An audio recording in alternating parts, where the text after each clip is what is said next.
जो प्रभावित करता है वो तो अनुभव है, और जो प्रभावित होता है वो भी अनुभव है, जिसका नाम है चित्त। अनुभव करता प्रभावित नहीं होता। अनुभव करता प्रभावों का दृष्टा है, प्रभावों का साक्षी है। यदि वो चित्त प्रभावित होता है तो जाना जाता है अनुभवकर्ता द्वारा। वो चित्त अप्रभावित रहता है तो भी अनुभव करता ही उसको अनुभव करता है कि यहाँ प्रभाव नहीं हुआ।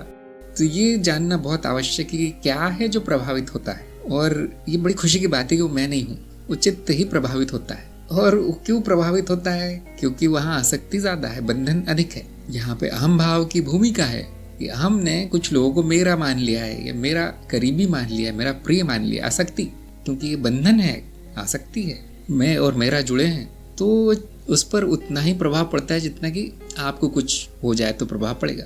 जैसे कोई नई नई कार खरीदता है, अब उसमें अहम भाव आ जाता है मेरी कार है। ठीक है, अच्छी बात है, वो तो आना ही चाहिए, नई कार है। लेकिन उस कार में खरोच लग जाती है तो कितनी पीड़ा होती है उस आदमी को, जैसे कि उसी को लगी हो। क्यों? बंधन बन गया है उस वस्तु से। तो ये जो बंधन बनाता है वो भी चित्त है, जो प्रभावित होता है वो भी चित्त है, और जो प्रभाव डाल रहा है अनुभव वो भी माया है। सब कुछ माया ही है फिर, चित्त अर्थात माया। अनुभव आने जाने तो इस सारा का सारा प्रपंच झूठ है, मिथ्या है, और मैं इस सपने का दृष्टा हूँ, इस झूठ का दृष्टा हूँ।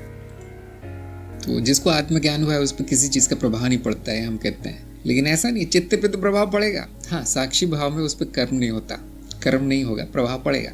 वो तो नियम है चित्त का, कर्म, कारण और प्रभाव। लेकिन हाँ, क्योंकि मैं साक्षी हूँ तो फिर इतना ज्ञान हो जाता है कि मुझे कुछ नहीं हो रहा है। उससे शांति आती है मन में, चित्त शांत रहता है।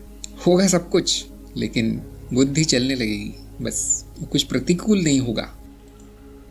आत्मज्ञान होने के बाद कुछ भी प्रभावित नहीं करेगा। जिनको आप प्रिय कहते हैं या जो भी कहते हैं, आप ही के रूप हैं। आप क्यों प्रभावित होते हो? यदि जीवन में असंतुष्टि है, दुख है और कष्ट है, असंतुष्टि, दुख, कष्ट, तो अज्ञान है।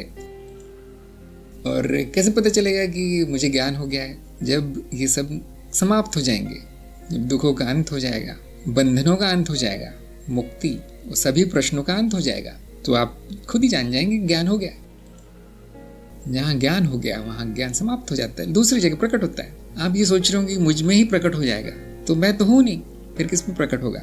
ज्ञान क्या कहता है कि मैं हूँ नहीं, ये व्यक्ति है नहीं, ये अहम है नहीं। तो अगर उसमें प्रकट हो भी गया तो हमें क्या करना है? तो ये बात जब मैं कहता हूँ कि अज्ञान का अंत नहीं है, तो इसका अर्थ ये नहीं है कि उसको अंत नहीं किया जा सकता। हाँ, दूसरी जगह प्रकट हो जाएगा, इस अस्तित्व में हमेशा रहेगा। जो आप विहंगम दृश्य देखिए, ऊपर से देखिए, सब संपूर्ण अस्तित्व देखिए, एक जगह समाप्त किया जा सकता है उसको, दूसरी जगह प्रकट हो जाता है, दूसरी जगह समाप्त करेंगे, तीसरी जगह हो जाता है, और हमेशा ऐसा चलता रहे। ज्ञान और अज्ञान साथ में चलते रहेंगे। लेकिन ये पूरी तरह संभव है कि आप जिसे मेरा अज्ञान मानते हैं वो नाश हो जाए उसका, वो मेरा अज्ञान के साथ मेरा भी नाश हो जाता है, अहम नाश हो जाता है। अब कोई कहने वाला ही नहीं कि मुझे अज्ञान था। ये इस ज्ञान मार्ग की खासियत है। अपने अज्ञान को मेरा कहने वाला है ना, ज्ञान को मेरा कहने वाला है, तो ये प्रश्न उठता ही नहीं। यदि आपको पता नहीं चल रहा कि मुझे अज्ञान है या नहीं, तो फिर आपको चिंता करने की आवश्यकता नहीं है, फिर सब ठीक है।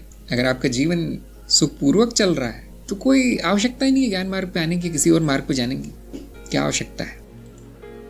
जिनको समस्या आ गई कि जीवन में कि ऐसा क्यों है जीवन, या बहुत ज्यादा जिज्ञासा आ गई कि मुझे तो कुछ आता ही नहीं है, मुझे कुछ पता ही नहीं है, ये बाकी लोग क्या बोलते हैं मुझे समझ में नहीं आता है, ये ज्ञानी, ये वैज्ञानिक, ये तरह तरह के लोग, इसमें से कौन सा सत्य है, कौन सा असत्य है, इस तरह की जिज्ञासा आ गई तो मान लीजिए अज्ञान है। ये ज्ञानी को जिज्ञासा क्यों आएगी?